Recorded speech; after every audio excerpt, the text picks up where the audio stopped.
Bonjour à tous, Mathieu Pigasse, président de Combat Média, est auditionné au Sénat aux côtés d'Emmanuel Houg, au centre des échanges, financement des médias, transparence, indépendance éditoriale et place des grands acteurs privés dans le débat public. Pour soutenir Hémicycle, abonnez-vous, likez, partagez et activez la cloche de notification pour ne manquer aucun de nos prochains rendez-vous.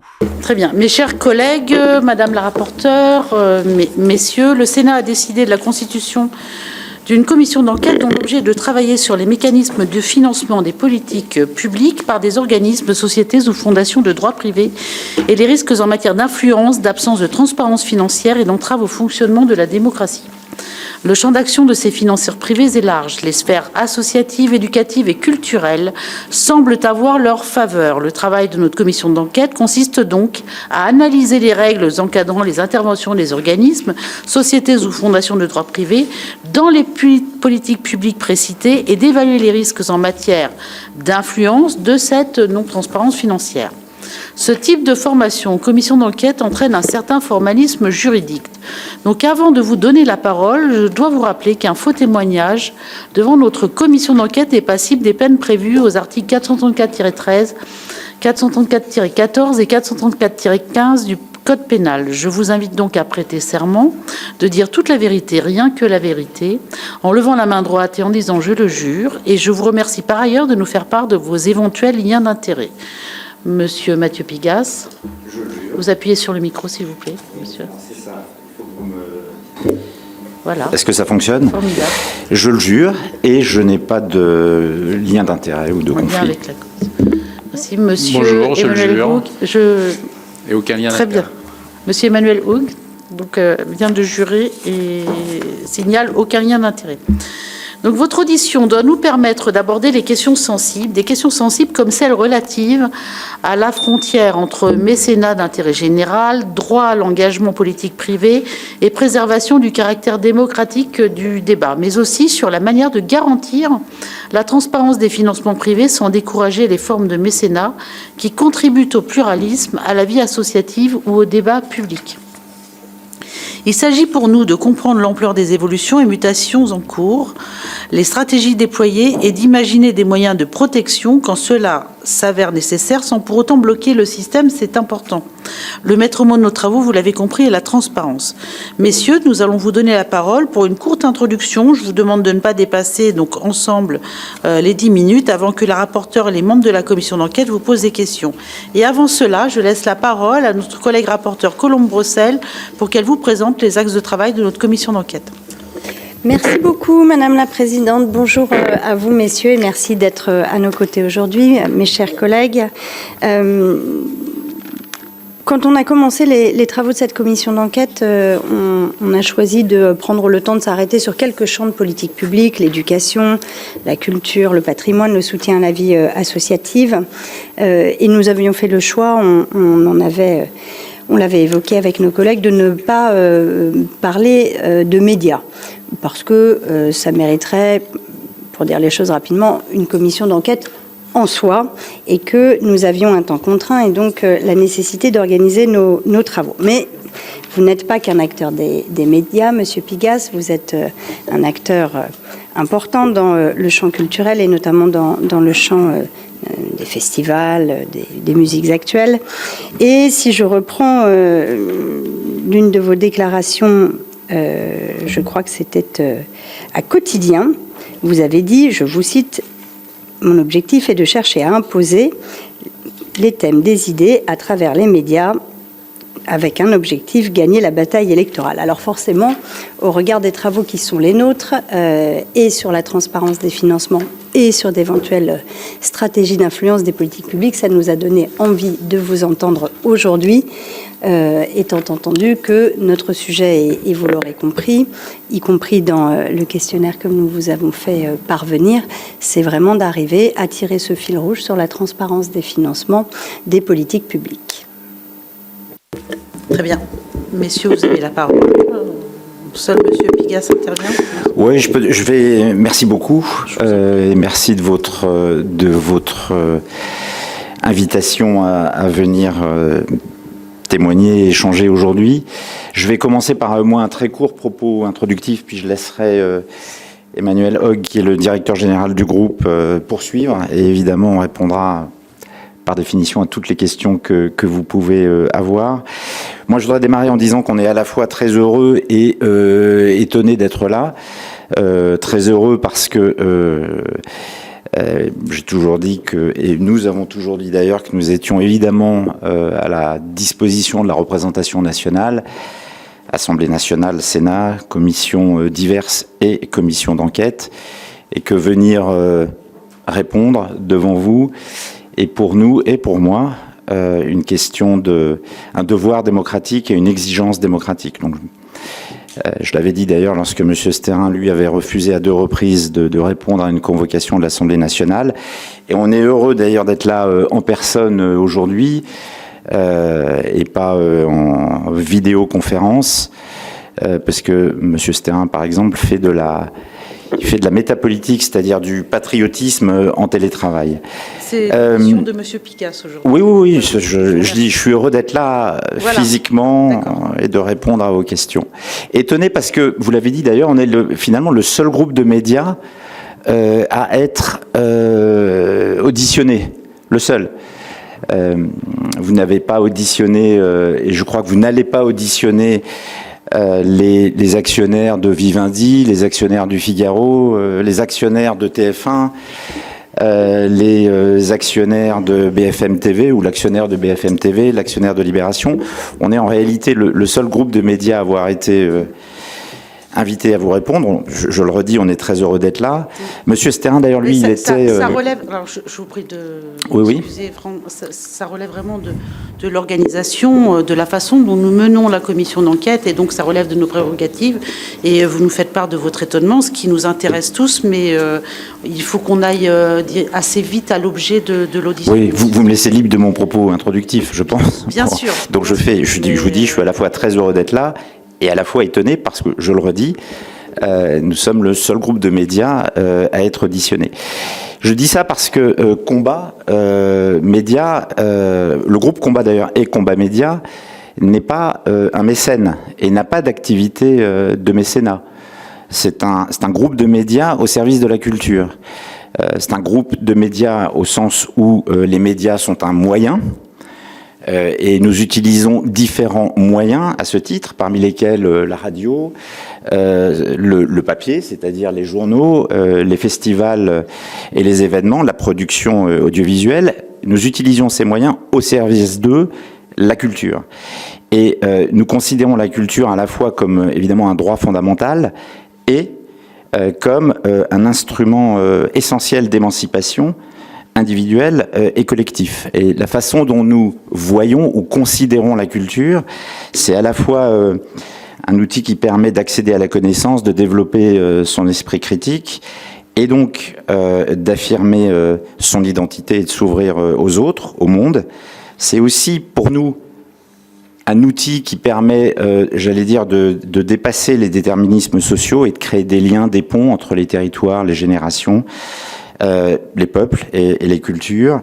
Et puis c'est enfin, et c'est tout l'objectif qui est le nôtre, l'outil qui permet, ou un outil qui permet de donner à chacun les moyens de comprendre le monde, de au fond mieux y trouver sa place et de contribuer à le transformer. C'est ça, fondamentalement, l'objet du groupe Combat. Et la façon dont moi je le conçois, je dirais que c'est à la fois un refuge pour les artistes, les journalistes, les humoristes, les créateurs, et une force pour faire vivre la diversité, la liberté et la créativité. Vous m'avez adressé un questionnaire, alors je vais commencer à répondre aux différentes questions. Le groupe Combat, j'en suis à la fois donc le fondateur, le propriétaire et le président. Je l'ai créé en 2009, tout ça est maintenant ancien. Il est le produit, ou en tout cas mon engagement est le produit de 2 choses, je dirais l'atavisme familial et l'engagement citoyen. L'atavisme familial, j'ai eu l'occasion de le dire d'ailleurs devant une commission d'enquête ici au Sénat, parce que toute ma famille, je crois quasiment sans exception, et père, mère, frères, sœurs, cousins, cousines, tantes, oncles, grands-pères, grands-parents, ont été dans les médias, journalistes, créateur de journaux, dirigeant parfois de journaux, parfois syndicaliste d'ailleurs. Et j'ai coutume de dire que je suis l'aléa statistique, c'est-à-dire celui qui a échoué, qui n'était pas dans les médias et qui a tout fait pour essayer de compenser et donc d'y revenir en investissant. Le devoir citoyen, il est évidemment fondamental pour moi. Le parcours, vous m'avez interrogé sur mon parcours professionnel. J'ai été fonctionnaire pendant une petite dizaine d'années au ministère des Finances et je me suis engagé dans la fonction publique en raison évidemment de l'attachement très profond à ces valeurs et notamment la démocratie, évidemment la lutte contre toutes les formes de discrimination et les libertés et au premier rang desquelles la liberté d'expression qui doit être, je pense d'ailleurs, l'article 11 de la Déclaration des droits de l'homme et du citoyen et qui est là sur le mur. C'est ça qui explique fondamentalement les raisons de mon engagement. Je fais 2 observations complémentaires et je laisse la parole à Emmanuel Hogue. La première, c'est que dans ces activités de médias qui sont les nôtres et qui sont les miennes, je suis profondément attaché, vous le savez, au principe de liberté d'expression et d'indépendance éditoriale. Et la deuxième, qui est très importante et qui va répondre peut-être aux questions que vous avez, c'est que j'ai construit ce groupe seul. J'en suis le seul actionnaire. Je l'ai d'ailleurs toujours été le seul actionnaire. J'ai mis tout ce que j'avais dans ce groupe et j'en ai jamais retiré d'ailleurs 1 euro de rémunération sous quelque forme que ce soit, ni salaire, ni dividende, ni rien. Je le fais par engagement citoyen. Je vais laisser la parole à Emmanuel pour peut-être qu'il entre un peu plus dans le détail de ce qu'est le groupe Combat et des objectifs que nous poursuivons. Bonjour, je vais enchaîner sur les propos de Mathieu Pigasse pour rentrer un petit peu dans le détail et la configuration du groupe. Le groupe Combat, c'est 4 pôles d'activité. La première activité, c'est l'activité de print et d'édition autour du titre des Inrecuptibles. La deuxième activité, c'est le pôle radio autour de Radio Nova. Le troisième, c'est la production audiovisuelle, où nous produisons une vingtaine de documentaires par an. Il y en a un bientôt qui va être diffusé sur France Télévisions, puisque c'est le Marc Bloch qui sera diffusé sur France Télévisions, après avoir fait un Robert Badinter et un Manouchian, toujours dans les mêmes circonstances. Et puis le quatrième pôle, c'est le pôle de festivals, de live, de grands festivals de musique, à Paris essentiellement, mais aussi en région. Nous n'avons pas effectivement d'activité de mécénat. Je veux dire, ce sont des activités qui sont gérées par des sociétés anonymes, parfaitement dans la règle juridique des sociétés anonymes et qui se conforment tout à fait, pour ce qui est de la radio, à toutes les législations autour de la législation audiovisuelle et pour ce qui est de la presse, de toutes les activités autour de la presse. Et Emmanuel, j'en profite juste pour dire, parce que la question nous est parfois posée à toi comme moi, que ce groupe qui regroupe donc des sociétés anonymes, il est rentable et n'est pas endetté. Oui. Alors, j'allais y venir. Et leurs ressources, ce sont des ressources de marché liées à leur activité. C'est-à-dire que c'est l'activité de recettes de billetterie qui fait vivre les festivals, c'est l'activité de publicité qui fait vivre la radio sous différents types de publicité, c'est l'activité de publicité et de vente en kiosque ou par abonnement qui fait vivre la presse, et c'est l'activité de commande audiovisuelle qui fait vivre les sociétés de production qui produisent les documentaires dont j'ai évoqué certains. Il n'y a quasiment aucune subvention publique dans le groupe, de manière totalement marginale, et y compris sur le secteur de production audiovisuelle, même si j'ai cité des documentaires qui étaient diffusés sur le service public est minoritaire dans le total de nos commandes sur les documentaires. Donc c'est vraiment des ressources de marché liées à l'activité de nos audiences. Mathieu Pigasse l'évoquait, le groupe il est rentable, et il est notamment rentable parce qu'il est porteur dans ce secteur-là d'une croissance d'audience tout à fait phénoménale et exceptionnelle. Que ça soit l'activité print, on est autour de plus 40% de croissance d'audience, qui dans un secteur du print est quand même tout à fait remarquable. Les activités de radio est plus à 350%. Les activités de podcast, on est à plus de 4000%. Et les activités audiovisuelles aussi sont en très très forte croissance. Donc quels que soient les succès ou les secteurs d'activité dans lesquels nous nous trouvons, nous sommes aussi en période de croissance et d'expansion. Voilà. En tous les cas, pour un premier tour d'horizon. Très bien. Je vous remercie. Donc, on va passer aux questions de la rapporteure Colombe Brossel. Merci beaucoup, Madame la Présidente. Merci à tous les deux pour ces propos introductifs.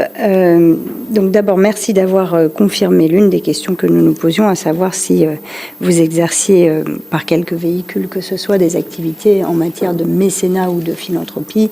Je conclus de vos interventions liminaires que la réponse est non.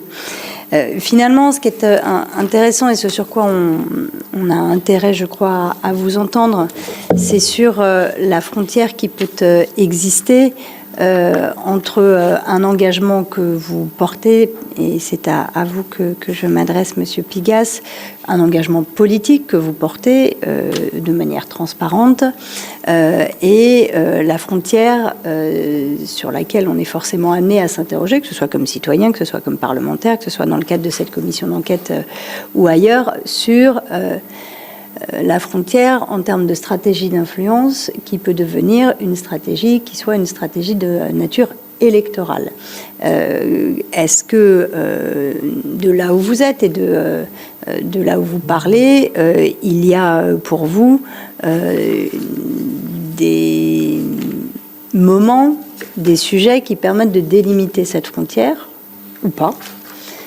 Et notre sujet à nous n'est pas d'avoir un regard moral sur quoi que ce soit, c'est d'arriver à avancer sur les travaux de cette commission.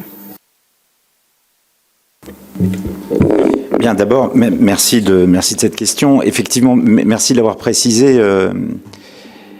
Moi, je fais ce que je dis et je dis ce que je fais. C'est-à-dire que nous assumons en effet, et j'assume particulièrement, l'engagement qui est le nôtre. Et les médias du groupe Combat sont en effet des médias engagés. Mais j'allais dire, c'est leur vocation première, si je puis dire.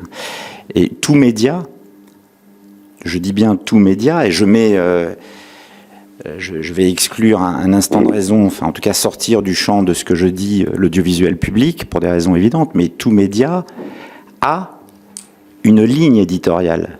C'est-à-dire un engagement particulier, des angles, des sujets, des matières que ces médias vont couvrir. Le groupe Combat, nous l'avons dit, c'est un groupe de médias au service de la culture, engagé, on y reviendra peut-être, dans ce que nous avons appelé, ce que vous avez appelé la bataille culturelle. Mais à votre question, ouais, c'est un groupe de médias engagé, qui l'assume. Voilà. Hein.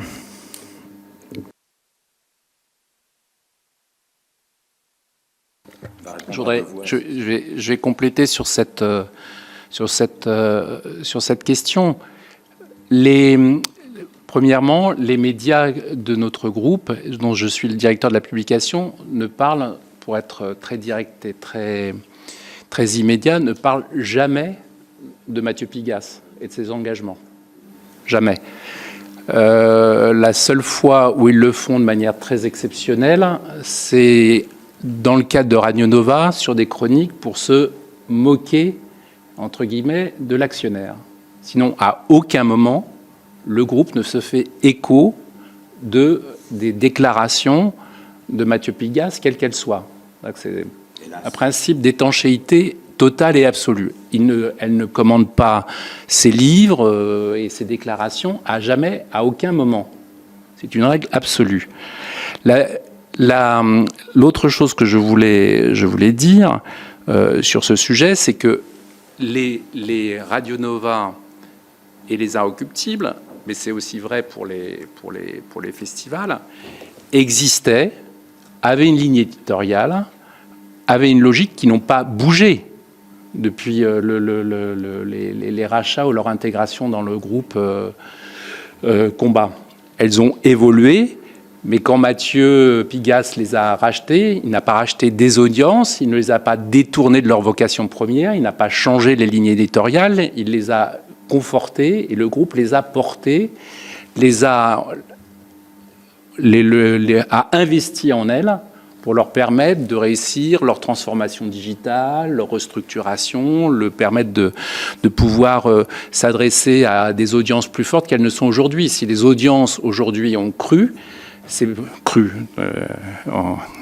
si on peut augmenter, c'est bien parce que nous avons investi dans des moyens nouveaux, en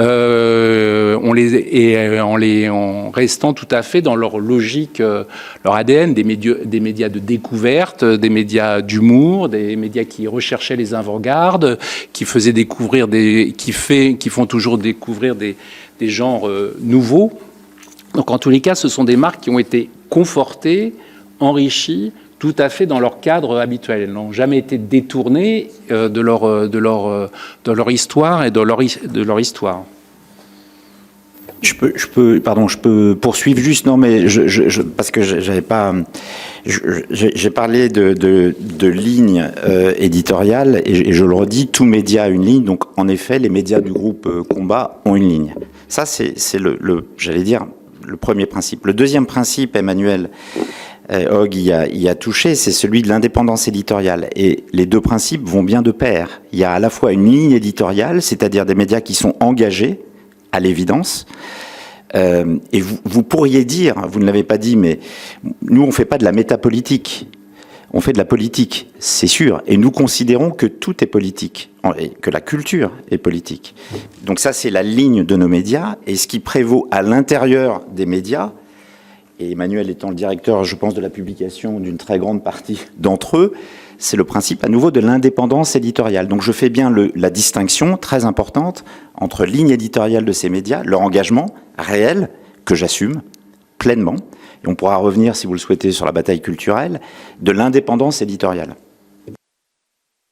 Merci. Ce qui m'amène à rebondir sur les propos de Monsieur Hogg sur ce principe d'étanchéité dont vous avez dit qu'il est une règle absolue. Vous venez d'y revenir, Monsieur Pigasse. C'est un principe d'étanchéité qui est formel, explicite, implicite, qui est formalisé comment, si c'est le cas? Qui est absolu. Je suis le directeur de la publication, donc par définition, je suis responsable, y compris pénalement, de l'ensemble de ce qui se dit sur les antennes ou de ce qui s'écrit dans les journaux ou sur nos podcasts, sur nos sites web. Et par ailleurs, les médias sont couverts d'une charte de déontologie et d'éthique qui, en plus de la législation classique, garantit la liberté des journalistes. Et je précise, j'ai été actionnaire pendant, je pense, une quinzaine d'années d'un groupe de presse important qui est le groupe Le Monde, de 2010 à peu près, d'ailleurs plus que 15 ans en réalité d'ailleurs. Nous avons mis en place, pour le groupe Le Monde et au sein du groupe Le Monde, avec mes partenaires, qui étaient Pierre Berger et Xavier Niel, un corps de règles garantissant l'indépendance du groupe Le Monde qui est sans équivalent en Europe. Je dis bien sans équivalent en Europe. De la charte de déontologie au comité de déontologie, à la création de Golden Share, de droit spécifique, pour l'anglais, à la création du fonds de dotation. C'est un corps de règles qui garantit une étanchéité totale dans tous les médias du groupe Le Monde, et c'est pareil chez nous, entre les actionnaires et les rédactions, ce qui est d'ailleurs quasiment sans précédent en France. Merci. Donc on est dans l'explicite, on n'est pas dans l'implicite, on est dans l'explicite étayé, adossé à des chartes de déontologie. Ok. Dernière question en ce qui me concerne. Et d'ailleurs, je tiens à dire qu'entre les différents... Excusez-moi. Faites comme si j'étais pas là, je vous en prie. Alors excusez-moi, madame. Non, mais allez-y, monsieur Hogg. Allez-y, terminez. Non, excusez-moi, je voulais juste aussi rappeler que l'ensemble des médias et les festivals ne parlent pas d'une seule voix. C'est pas un groupe unanimiste. Ils sont sur un territoire d'expression. Mais en tous les cas, ils expriment une diversité. Le goût des uns n'est pas le goût des autres, et un certain nombre de paroles contradictoires ont lieu entre les différents médias. Donc, après qu'ils appartiennent de manière globale à une certaine famille de pensée, certainement, à l'intérieur de celle-ci, il y a une extrême diversité de tons, de propositions et de contradictions. Dernière question pour ce qui me concerne, sur la partie festival, plus précisément. Le point de départ de nos travaux sur une intervention croissante et pouvant entraîner des mécanismes d'influence sur les politiques publiques par des organismes de droit privé vient aussi soit de la raréfaction, soit de la complexification, les deux pouvant se cumuler, des financements publics. Quand il devient plus compliqué, que ce soit pour des organismes à but non lucratif ou que ce soit pour des collectivités, de pouvoir bénéficier de financements publics, alors il arrive souvent que des organismes de droit privé viennent compenser ces baisses de financement et du coup gagnent en poids, en stratégie d'influence, qu'elle soit explicite ou implicite. Quel est le regard que vous avez au travers des festivals dont vous êtes aujourd'hui, enfin dont Combat Média est propriétaire, dans cet écosystème-là? Est-ce que enfin voilà, ça fait quelques années que Rock en scène fait partie du portefeuille de Combat Média. Est-ce que vous avez vu des évolutions de cette nature-là? Est-ce que vous avez vu des sujets nouveaux émerger, que ce soit en termes de censure ou d'autocensure? C'est un sujet sur lequel le Sénat a travaillé il y a quelque temps de cela, en matière de liberté d'expression et en matière de possibilité de faire vivre totalement ou pas la diversité et l'indépendance.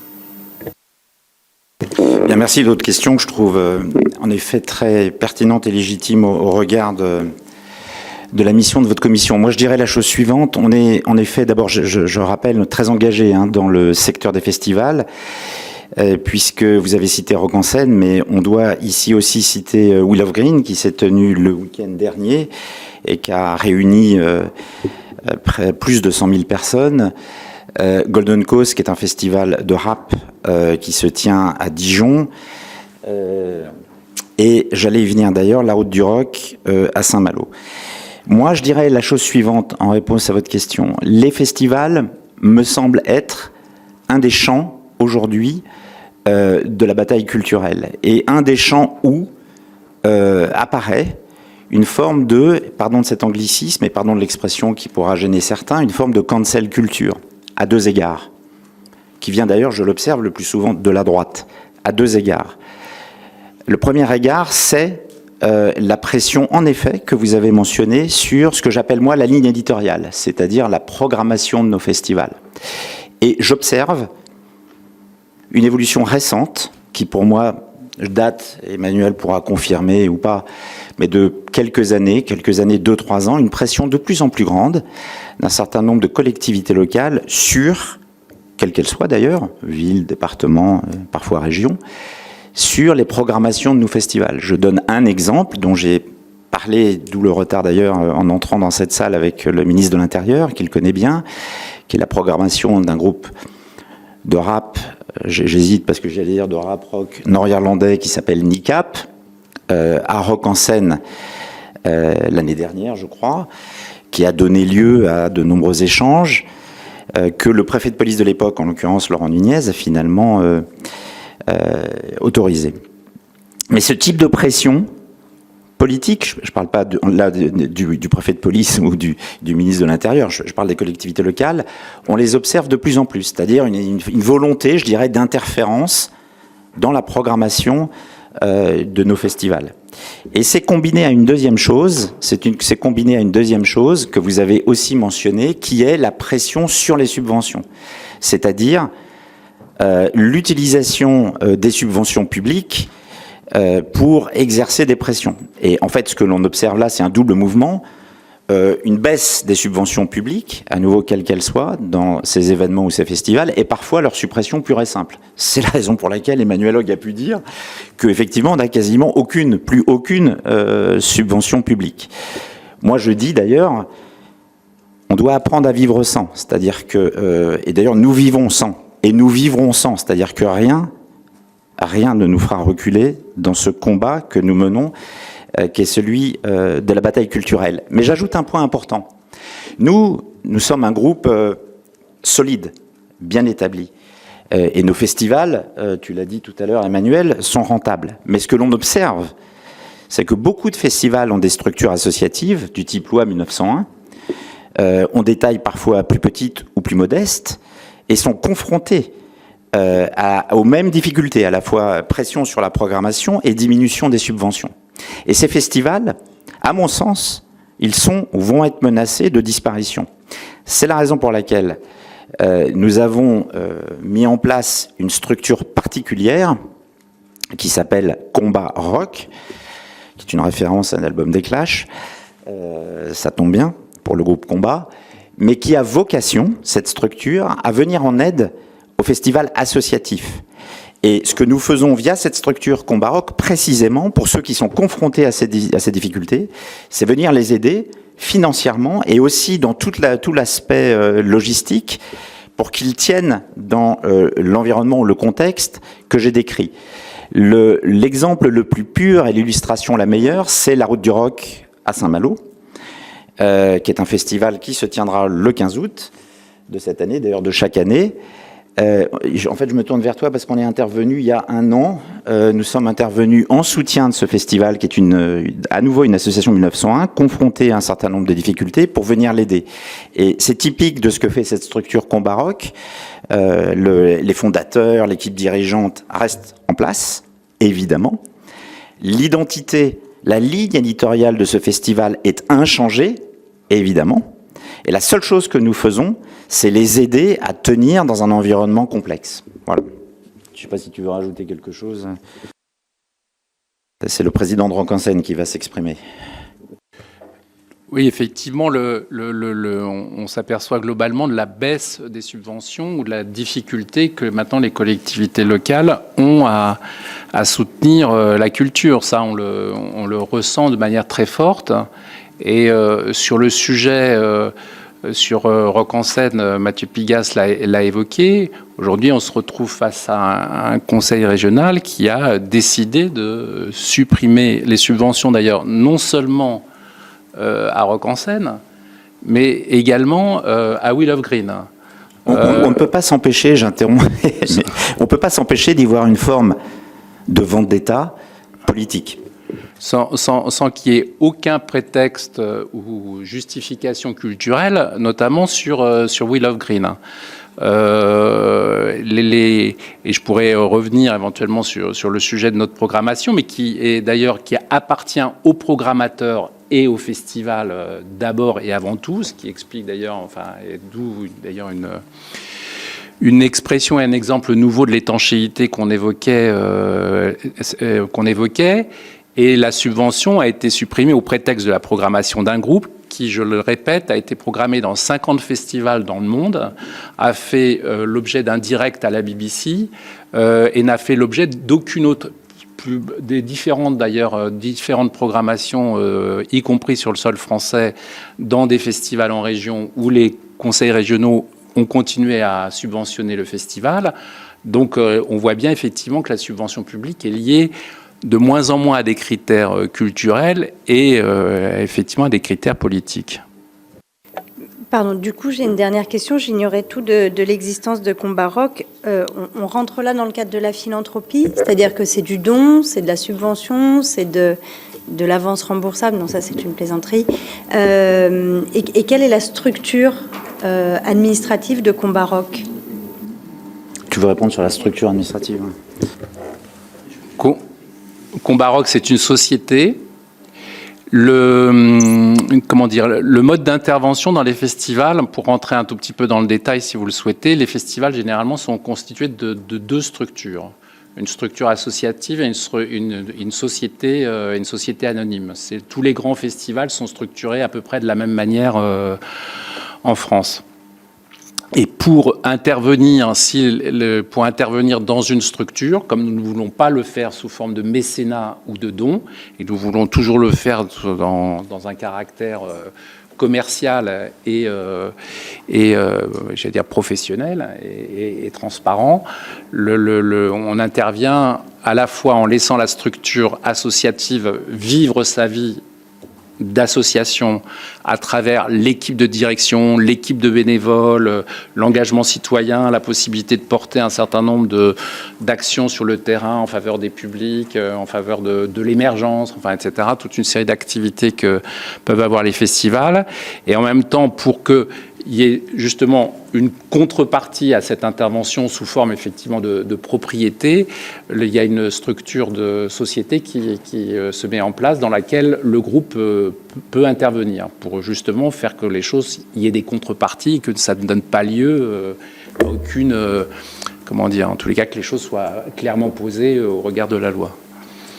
Et pardon, je complète, si vous me l'autorisez, Madame la rapporteure, la réponse en disant que, comme tu l'as dit, mais je veux juste préciser, le soutien de Combat Rock au festival, il va, c'est un éventail en fait possible. Hein, il y a toute une gamme d'interventions possibles qui va du soutien financier, comme tu l'as dit, en passant par l'aide au partenariat ou au mécénat précisément, l'aide à la logistique, installation de la scène, etc., l'aide à la programmation, l'aide au marketing. Enfin, il y a toute une panoplie d'interventions que nous mettons à disposition des festivals associatifs via Combat Rock.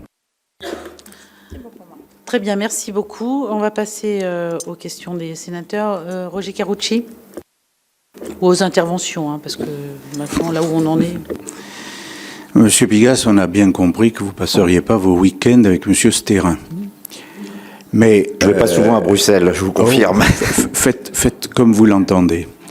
Sauf que quand on vous auditionne, qu'on auditionne M. Stérin, tous les deux, vous dites « Nous sommes les défenseurs de la diversité ». Non, mais c'est votre droit le plus strict. Et moi, je ne juge pas sur le plan moral, mais sur le plan légal. Vous êtes un homme de gauche, vous ne cachez pas que toute votre bataille, elle est là. Lui est un homme de droite, et il ne cache pas que sa bataille est là. Et là, on se retrouve, pas pris en étau, mais pas loin, dans cette commission où, logiquement, nous ne sommes là que pour voir ce qui entre dans la légalité, ce qui n'y entre pas. Donc, moi, j'aurais une première question. Est-ce que, au-delà de vos différences d'approche, c'est le moins qu'on puisse dire, avec M. Stérin, vous considérez que votre action est légitime et légale, pas la sienne? Est-ce qu'il a moins de droit de s'exprimer, de soutenir des actions parce qu'il est de droite que vous, parce que vous êtes de gauche? Si oui, expliquez-moi pourquoi, parce que légalement, ça m'intéresse. Deuxième élément, je suis un élu des Hauts-de-Seine, j'entends bien ce que vous dites sur Rock en Seine. Moi, pendant des années, j'allais à Rock en Seine, bien que je n'ai pas franchement de tempérament rocker, et j'y étais très bien. Mais je reconnais bien volontiers que ces dernières années, c'était de plus en plus dur. Et pardon de vous dire que pour le président du groupe France-Israël au Sénat que je suis, c'était un peu compliqué ces dernières années. C'était un peu compliqué. Et c'est pour ça que je n'y vais plus. Et c'est pour ça que la région, que la ville de Saint-Cloud, que d'autres, le département, ne soutiennent plus le festival Rock en Seine. C'est un peu compréhensible parce que, au-delà de tout, on n'a pas envie non plus de se sentir très mal quand on y va. Et pourtant, je le regrette parce que j'aimais bien y aller, j'aimais bien les organisateurs, et même si c'était pas mon choix de musique, c'était quelque chose qui avait un côté extrêmement convivial, consensuel, très jeune, très dynamique. Et ça, c'était bien. Ça l'est moins aujourd'hui. Je préfère vous le dire. Donc, chacun ses choix. Mais moi, je constate par rapport à cette commission d'enquête que j'ai un peu de mal. Vous étonniez vous-même d'être invité, convoqué à cette... Non, avec plaisir, certes, au début de cette audition. Je dois dire, moi aussi, et je ne vois pas bien ce que nous cherchons, ni par rapport à M. Stérin, sauf à lui dire, vous êtes de droite, vous n'avez pas le droit, ni par rapport à vous, sauf à vous dire, vous êtes de gauche et on ne veut pas. Et dans les deux cas, j'ai un peu de mal à comprendre où on va. Je propose qu'on fasse l'audition de la rapporteure et de la présidente de la commission, chers collègues. Donc, vous avez la parole. Merci beaucoup, Madame la Présidente. La première chose que je veux dire, c'est que je ne me définis pas par rapport à M. Stérin, qui n'est pas une référence pour moi, enfin, en aucune façon, et il fait ce qu'il veut, il dit ce qu'il veut, ça ne me regarde pas. Je fais une observation néanmoins, qui explique mon étonnement de début, et j'espère ne pas vous avoir étonné par mon étonnement. Mais moi, nous sommes auditionnés en tant que, moi, pour ce qui me concerne, propriétaire et président d'un groupe de médias. Il a été auditionné, non pas en tant que propriétaire ou président d'un groupe de médias, mais en tant que président d'une fondation qui est la Fondation du bien commun, moins les impôts communs. Non, j'ai dû me tromper dans le nom. Je crois que c'est, la Fondation du bien commun tout court. Mais vous voyez qu'il y a là deux champs totalement différents. Nous sommes un média, nous avons une ligne et nous l'assumons. Et tout ce que nous faisons est public. Et d'ailleurs, vous l'avez dit, et je vous en sais gré. Mais je vais aller au-delà. Ce qui, moi, me frappe, indépendamment maintenant de M. Stérin, juste pour parler, parce qu'au fond, on en a un peu parlé là, de la bataille culturelle. Le grand sujet pour moi de la bataille culturelle, c'est la concentration, en réalité. Et j'ai lu une tribune, je crois, de Jacques Toubon, je me permets de le citer ici, dans Le Monde, que je dois dire, j'ai trouvé excellente. C'était il y a quelques jours, dans laquelle il dit, à propos de la bataille culturelle, la concentration est une menace pour la démocratie, parce que, je le cite, mot pour mot, la culture, c'est la diversité et le pluralisme. C'est ce que nous pensons. Et, vous ne m'avez pas interrogé, mais je vais répondre à une question que vous n'avez pas posée. En tant que propriétaire d'un groupe de médias de gauche, j'observe qu'il y a une extrême concentration des médias. Et que c'est là où je trouve cette bataille culturelle inégale. Vous avez, et je ne vais pas les citer, ce n'est pas l'objet ici, mais vous avez 5 à 6 milliardaires conservateurs, et c'est pas à faire injure que de porter, enfin vous serez d'accord avec moi, d'utiliser ce terme, qui contrôlent de l'ordre de, on peut discuter, 80, 85, 90% des médias. Je vais quand même citer Pierre-Emmanuel Barré ici, je me permets de le faire, qui est un humoriste de Radio Nova, qui disait il pourrait tenir, je ne sais plus si c'était une Twingo ou une Kangoo, peu importe, c'est une voiture française, et ça serait le Blablacar de l'enfer. Bon, il y a là un premier phénomène de concentration, vous avez un deuxième phénomène de concentration, qui est, cette fois-ci, j'allais dire beaucoup plus horizontal, ou vertical, pardon, qui est non seulement le contrôle des médias, mais le contrôle de l'édition. Oui, de la diffusion, le contrôle du cinéma, production, distribution, diffusion, etc.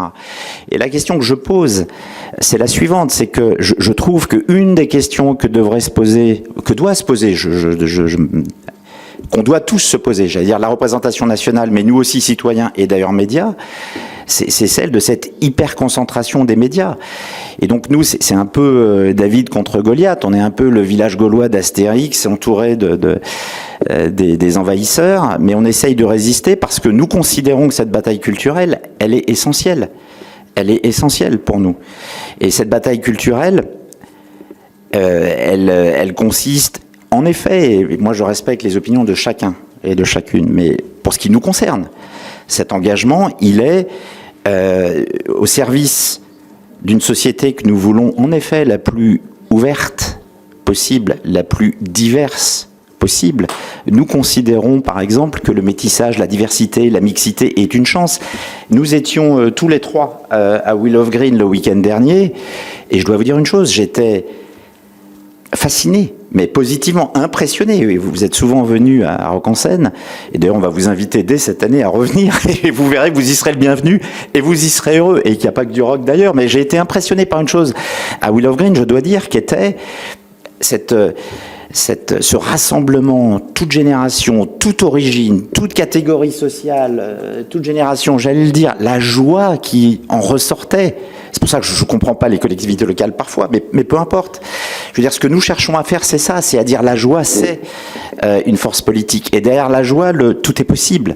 Moi personnellement, ça fait aussi partie de mon engagement dans cette bataille culturelle. Et c'est fondamental d'ailleurs dans le groupe, c'est de dire, mais tout est possible. Il y en a marre de cette espèce de fatalité, de fatalisme, où on se dit, ah là là, on va pas pouvoir, la France décline, l'Europe est dépassée, la démocratie est impuissante, on peut rien faire, et donc on a le choix entre d'une part la colère ou la peur, ou d'autre part, et d'ailleurs l'un nourrit l'autre, la nostalgie, le repli sur soi, le déclin. Mais vous voyez, la bataille qu'on mène, elle est contre ça.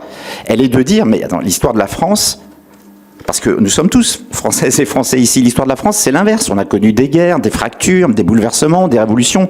Et à chaque fois, on a réussi à se réinventer. Pourquoi ? Parce qu'on a réussi à créer, à innover, à construire ensemble. Et s'il y a une alchimie française que nous cherchons à défendre, et je ne dis pas que nous sommes les seuls, mais en tout cas, c'est ce combat-là que nous portons. Et j'insiste sur ce que je vais dire, c'est l'alchimie qui existe en France, qui pour moi est unique, entre l'unité, la nation française, et la diversité. La diversité des origines, mais pas seulement des origines, des territoires, des goûts, des cultures, mais même de toutes nos approches. C'est ça, c'est cette richesse-là que nous souhaitons porter. Pardon, vous voulez me couper dans mon élan et dans mon enthousiasme partagé. Votre élan, je pense qu'il a déjà démarré il y a un petit bout de temps, donc on arrive plutôt à la fin de l'élan dans votre propos. Donc je propose que nous passions, et que nous revenions au sujet de la commission d'enquête, et que nous passions la parole à deux collègues qui ont encore demandé de poser des questions, Karine Daniel puis Alain Cadec. Je pense que compte tenu de la teneur des réponses, je vous propose de poser les questions l'un et l'autre dans la foulée, si vous en êtes d'accord. Merci Madame la Présidente. Dans le cadre de cette commission d'enquête, on a constaté le développement un peu exponentiel des fonds de dotation, des fondations. Et vous êtes vous-même souvent présenté comme un mécène et votre propos liminaire montre que finalement vous ne l'êtes pas.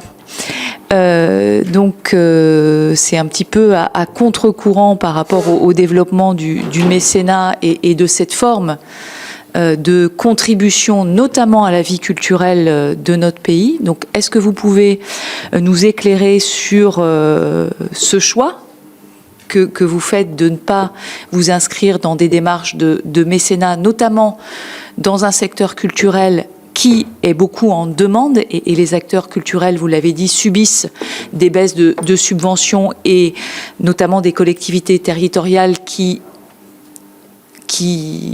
incite même les acteurs culturels à se tourner vers le mécénat. Donc vous auriez pu être un des acteurs dans ce processus.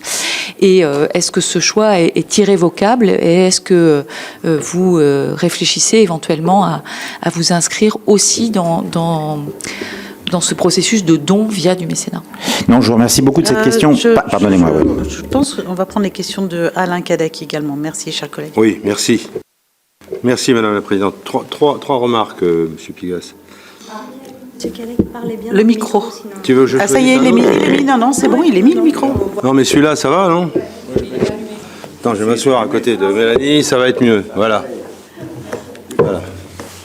Non, trois remarques. D'abord, vous avez évoqué tout à l'heure Radio Nova, en précisant que rien n'avait changé. C'est pas l'avis des anciens de Radio Nova qui considèrent, et qui l'ont dit dans la presse plusieurs reprises, que la ligne éditoriale, que l'organisation avait totalement changé. Je ne vais pas revenir sur l'incident qui a eu lieu il y a quelques semaines, mais en tous les cas, ils avaient réagi à cette époque-là. Première chose. Deuxième chose, vous évoquez les lignes éditoriales. Alors, moi, je sais pas, mais vous savez, dans ma province profonde, en Bretagne, il y a les médias d'opinion qu'on connaît, Libé, Le Monde, l'UMA, le Figaro, et puis il y a les médias généralistes, la PQR. Ouest France, le Télégramme pour nous, d'autres canards dans le reste de la France. Vous schématisez, vous dites non, c'est en fait ou c'est des médias de droite ou c'est des médias de gauche. Non, pas. C'est ce que j'ai compris, Monsieur Pigas. Maintenant, vous allez me dire si c'est pas ce que vous avez dit. Par ailleurs, vous avez évoqué la structure Combat Rock que vous avez mis en place pour aider des festivals. Mais si vous les aidez, Monsieur Pigas, je suppose que vous leur proposez de suivre un peu votre ligne à vous. Et dans ce cadre-là, vous évoquez également les collectivités qui auraient, imposé un certain nombre de choses à des festivals pour qu'ils obtiennent des subventions. Je vous rappelle quand même que les collectivités locales et territoriales aujourd'hui sont en grande difficulté financière et que tous les festivals sont touchés, quelle que soit d'ailleurs la couleur politique du département, de la région, de la ville, ils sont tous touchés. Et leurs subventions diminuent systématiquement. Moi j'ai le cas de festivals en Bretagne que vous connaissez bien, comme les Vieilles Charrues par exemple, qui ont des difficultés parce que justement ils sont inscrits nulle part, mais ils ont des difficultés aussi. Donc voilà ce que je voulais vous dire, Monsieur Pigas. Bien sûr, je pourrais dire bien autre chose, mais voilà ce que je voulais vous dire en préambule. Merci beaucoup. Donc, vous avez la parole. Bien, merci beaucoup. Je vais essayer de répondre de manière précise, j'espère pas trop longue, aux deux intervenants et aux différentes questions qui ont été posées. Je démarre par la question sur le mécénat et les différentes, activités de dons que nous pouvons avoir. Je vous remercie de cette question parce qu'en fait, je voulais mentionner ce point au début et je l'ai tout simplement oublié. Mais ça me permet de le dire à la fin. En réalité, nous avons bien évidemment d'ores et déjà des activités d'aide ou de soutien des associations via des dons. Le groupe Combat. Et je vais vous donner un exemple qui d'ailleurs a été mis en place par Wassila Medas qui est là, qui sont par exemple l'aide et le soutien à une association qui s'appelle Banlieue Climat, qui est dirigée par quelqu'un jeune, remarquable, qui s'appelle Ferris Barkat, et qui produit un certain nombre d'actions, qui mène des actions sur l'ensemble du territoire français, et notamment d'ouverture d'ailleurs des jeunes des quartiers, et pas que à la culture. Il vient de produire un documentaire remarquable que je vous invite à regarder, qui s'appelle d'ailleurs « C'est plus que du vélo », qui est le trajet, je trouve magnifique, je le dis, d'un groupe de jeunes de Strasbourg avec leurs mamans, ou des mamans, de Paris à Strasbourg. Magnifique, sur la rencontre entre des jeunes vraiment issus de la diversité, comme on dit, et des jeunes de villages, de villages anciens français. La conséquence que nous avons tirée de ces actions de soutien, c'est que, effectivement, nous allons créer une fondation pour centraliser, regrouper ces actions. Cette fondation s'appellera la Fondation Combat, elle sera dirigée par Wassila Medas. Emmanuel va en dire un mot dans quelques instants, mais c'est bien l'objet qui est de regrouper l'ensemble de ces missions, de ce que nous faisons aujourd'hui à titre non lucratif dans cette fondation. Première chose. Je réponds ensuite à vos différentes questions, monsieur le sénateur. D'abord sur Nova.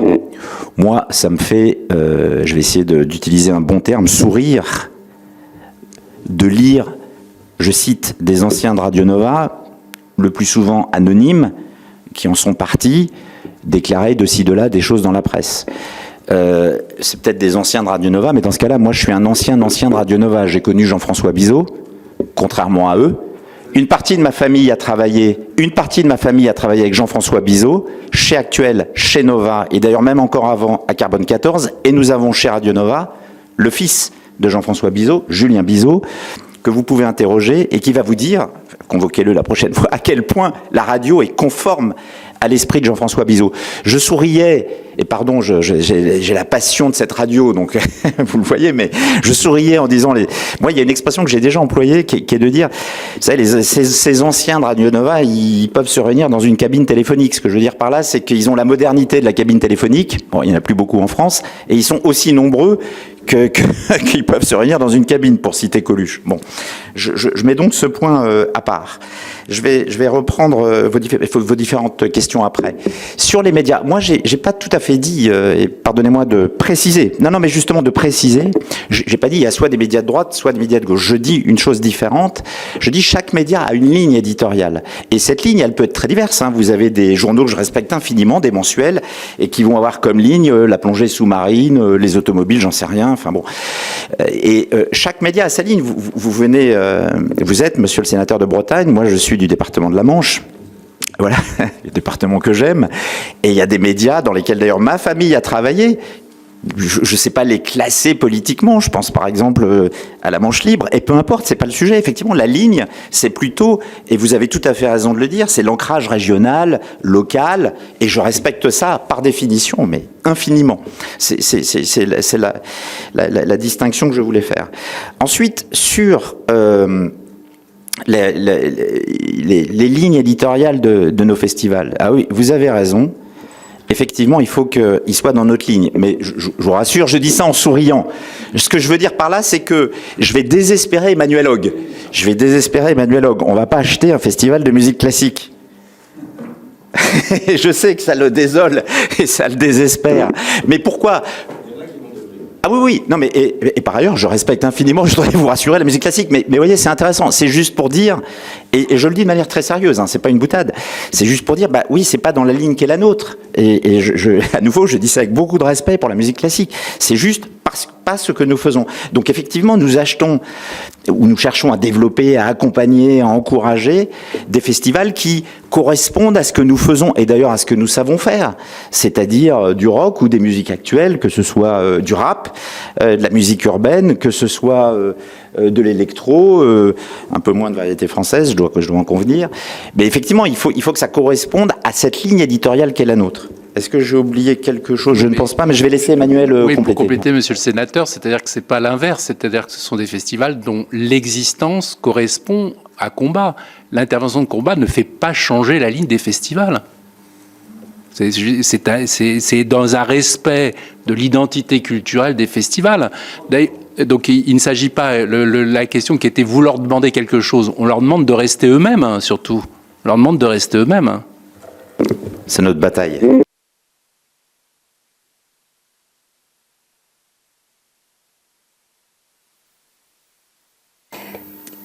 Finalement, vous vous interrogiez dans votre propos introductif sur... vous étiez évidemment heureux, rassurez-vous. Tous les gens qui sont venus là se sont tous déclarés heureux et n'étaient que joie. Mais vous vous êtes déclarés surpris. Finalement, en apprenant votre projet de création d'une fondation adossée à votre groupe commercial, en fait, on vous a auditionné en avance de phase. Parce que c'est exactement ça, notre sujet. La Bretagne nous guide. Mais notre sujet, c'est exactement celui-là. Et je maintiens, y compris adossé à l'ensemble de nos travaux depuis plusieurs semaines, que le financement de politiques publiques par des organismes de droit privé, vous nous dites monter une fondation qui ouvrira donc légitimement, c'est dans le cadre de la loi, un certain nombre de défiscalisations possibles sur les dons. Et donc un financement indirect de la part de l'État. La frontière entre ce qui est une stratégie d'influence des politiques publiques dans un moment de tension sur les financements publics est une question qui est légitime, que ce soit du point de vue des ressources fiscales, que ce soit du point de vue de là où on met la frontière en termes d'influence. Et je ne suis pas sûre qu'on puisse uniquement... d'abord parce que nous, je le redis, nous ne sommes pas là pour faire de la morale, nous sommes là pour examiner, pas uniquement ce qui est légal ou pas, mais examiner là où il y a, pardon pour la trivialité du propos, des trous dans la raquette en matière d'observation, de contrôle et de régulation par l'État, mais aussi d'arriver à appréhender comment on reste sur cette ligne de crête qui consiste dans un pays qui a besoin de mécénat, qui a besoin de philanthropie, qui a besoin d'acteurs qui viennent accompagner de l'innovation sociale et du commun sur l'ensemble de nos territoires, et à quel moment on peut, ou pas, basculer dans une influence des politiques publiques. Et voilà, finalement, on vous interroge maintenant parce qu'on ne pourra pas vous interroger dans 4 mois quand vous aurez monté votre fondation, si tel est le délai, parce que nous, on ne sera plus en commission d'enquête. Mais le sujet, il est bien celui-là, Monsieur Pigas. C'est comment est-ce que, de là où vous êtes, avec un objectif que vous posez de création d'une fondation, comment vous garantissez, parce que ça a l'air d'être votre combat, c'est en tout cas ce que vous exprimez, comment vous garantissez le fait que l'indépendance et l'intégrité des projets que vous soutiendrez, elle soit évidemment garantie? Bien, merci de votre question à nouveau. D'abord, je voudrais vous dire, moi j'ai le bonheur sincère. Oui, je ne doute pas, et je me suis pas permis, mais je dis juste, quand je suis heureux d'être là, c'est parce que je suis heureux d'être là. Je suis vraiment heureux de discuter, d'échanger avec vous sur des sujets que je considère très importants. Tous, d'ailleurs, hein, tous les sujets qu'on a évoqués. Et donc, oui, j'ai le bonheur sincère. Première chose. Deuxième chose, moi, j'ai jamais rien demandé à l'État, au risque de vous étonner. Jamais. Et d'ailleurs, on n'a aucun soutien public. Aucun. On l'a dit, ça va étonner certains, mais on n'a aucun soutien. Je n'ai pas vocation demain à en demander. Je voudrais vous rassurer là-dessus. La raison pour laquelle je pense utile de créer une fondation, c'est pas d'aller chercher du soutien public. Hein. C'est simplement de centraliser dans un même lieu, je veux bien changer le nom si vous voulez, mais une même enceinte, ces actions que nous allons mener en faveur d'associations, le soutien d'associations, qui ne sont pas d'ailleurs des associations politiques. Le rôle de la fondation ne sera en rien politique. Mais c'est simplement, la volonté qui est la nôtre, c'est que nous, on arrive à centraliser chez nous ce que l'on fait d'une part, et que d'autre part, les acteurs associatifs puissent identifier le vecteur que nous allons utiliser, qui sera cette fondation. Troisième point que je veux faire, c'est que, j'allais dire, ce qui me rend sympathique, peut-être, c'est que moi, je ne me cache pas, je reviens là-dessus. On a un groupe de médias engagés, on l'a dit, redit, j'y reviens pas, mais je l'assume. Je fais pas de métapolitique, hein. Je cache pas ce que je fais. Au contraire, on veut suffisamment d'ailleurs. Donc je fais pas du patriotisme. Oui, mais à l'étranger. Et oui, en méprisant les règles qui sont les nôtres. Non. Moi, je dis ce que je fais ce que je dis. Et donc le combat, cette bataille culturelle, il continuera à être mené par le groupe Combat. Voilà. Je sais pas si tu veux ajouter quelque chose. Moi, j'avais juste un point d'interrogation, c'est de dire le financement privé des politiques publiques. Je ne vois pas en quoi nous sommes à l'intérieur de cet espace. Les politiques publiques, les festivals, c'est pas une politique publique. Les festivals, ils existent, ils sont créés par des associations, il y a des initiatives, etc. S'il y a un des points, je connais bien le ministère de la Culture, j'ai aussi un passé de haut fonctionnaire, de la culture, et y compris de la culture. Le soutien au festival est quasiment nul. Il y a énormément de politiques publiques en matière musicale, mais très peu en faveur de soutien en faveur des grands festivals. Donc cet espace des politiques publiques dans lequel nous intervenons, il est quasiment inexistant. Quasiment inexistant. Et le reste, les médias, la radio, on est dans la radio privée, et il y a un magazine culturel qui bénéficie, comme tous les magazines, des règles du ministère de la Culture sur les aides à la presse, mais de manière totalement modeste et de manière totalement automatique et qui correspondent exactement à l'ensemble du paysage. Donc en fait, être à l'initiative et de financer des politiques privées, sur fonds privés des politiques publiques, je ne vois pas le point de rencontre. Je vais juste faire une incise, comme on dit. D'abord, les festivals, c'est une politique publique de la culture. Parce que qui dit politique publique dit pas financement public exclusif, mais en tout cas, il y a une vision à avoir d'aménagement du territoire et de maintien de la diversité des festivals et d'éviter justement la concentration. Donc, ne pas dire que c'est pas une politique publique, je veux dire, c'est quand même un non-sens de dire ça. En tout cas, si le ministère fait pas bien les choses, peut-être à vous entendre, il devrait s'en préoccuper. Et on le souhaite qu'il le fasse. Voilà, je voulais juste te fermer cet aspect-là. Je comprends bien, mais là, au bout du bout de cette audition, on arrive à la Fondation Combat. Donc on arrive à autre chose. C'est-à-dire qu'en fait, le sujet, c'est le sujet des écosystèmes, des outils des outils, de la transparence, de la cohérence des outils, et même si vous ne vous cachez pas des objectifs très clairement, pour autant on voit bien qu'à un moment la philanthropie elle intervient. Secondo, les festivals, quels qu'ils soient, ont quand même un accompagnement public, y compris des collectivités, parfois un hébergement par des établissements publics, enfin tout un tas de... des établissements publics, et donc de toute façon, la sphère publique est concernée par la présence du festival et l'accompagne d'une manière ou d'une autre. Ne serait-ce que les mobilités, c'est un accompagnement public. Ce que je veux dire, c'est qu'il ne faut pas être restrictif dans sa vision des choses. Voilà. Non, mais excusez-moi, madame, mais oui. c'est un secteur que je connais extrêmement bien, donc voilà, et depuis très très longtemps. Donc sur oui, non, mais je mets pas du tout en doute mais je votre vous en prie, expertise qui est, à mon sens, absolument infinie, puis telle que vous nous l'affirmez là.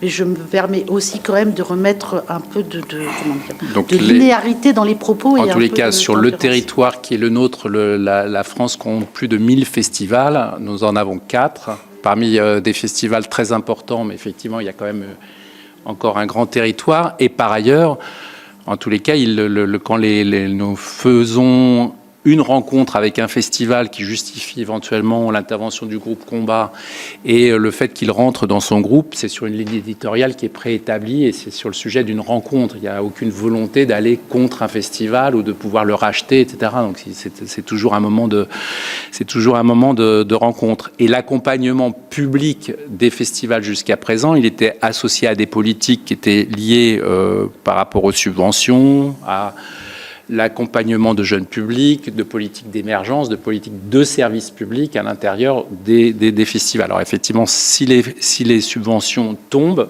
c'est cette dimension publique de nos festivals qui tombe avec. Parce que nous n'avons pas en capacité de se substituer à l'accompagnement public des festivals sur un certain nombre d'actions spécifiques en faveur de certains publics ou de certaines formes artistiques. Sur la fondation, je voudrais juste aussi remettre les choses dans leur contexte, en tous les cas, et de dire à la fois que oui, il nous a semblé au fur et à mesure, et il faut le rappeler, de la croissance, au fur et à mesure de la croissance exceptionnelle de l'ensemble des médias du groupe. Nous nous sommes de fait retrouvés avec beaucoup de sollicitations, de gens qui se sont retrouvés dans des situations qui ont pensé que les Inrecuptibles, Radio Nova, le groupe Combat en général ou d'autres festivals pouvaient les aider. Et donc on s'est retrouvé avec beaucoup de demandes qui n'étaient pas forcément des demandes qui étaient totalement liées à nos activités de presse, totalement liées à nos activités de production documentaire, totalement liées à notre activité musicale. Et donc on s'est dit, qu'est-ce qu'on fait de ces demandes ? Bon.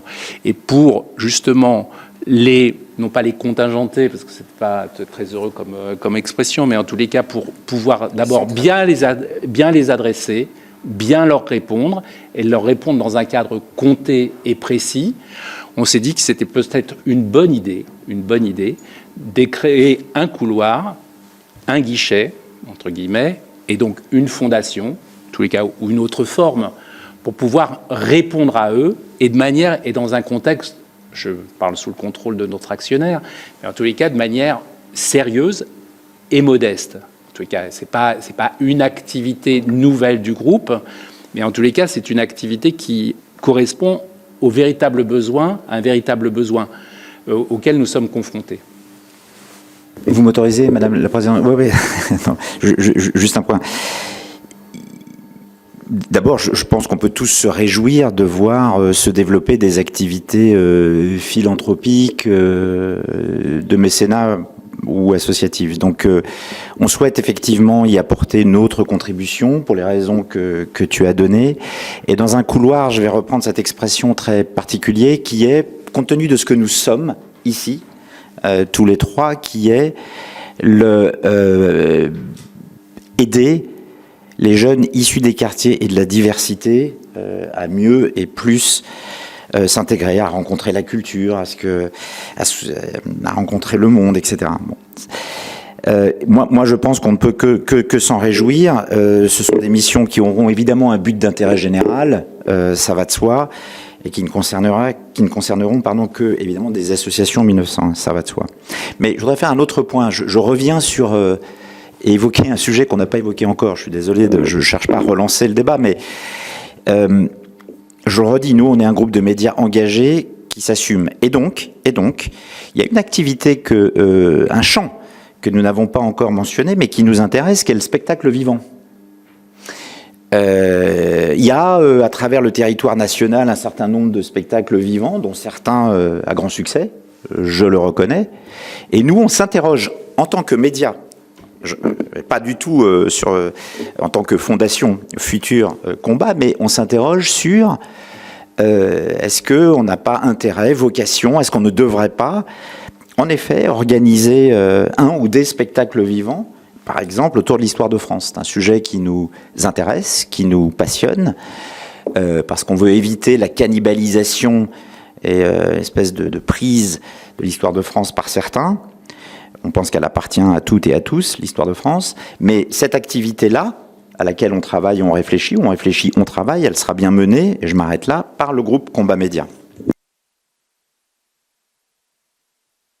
Appel à candidature pour les collectivités locales qui voudraient accueillir un spectacle vivant sur l'histoire de France. On vous laissera discuter de ces choses-là en dehors de l'audition. Très bien. Donc on vous remercie beaucoup pour ces éléments et notamment la fin de cette audition qui a été particulièrement contributive. Merci à vous. Merci de votre invitation.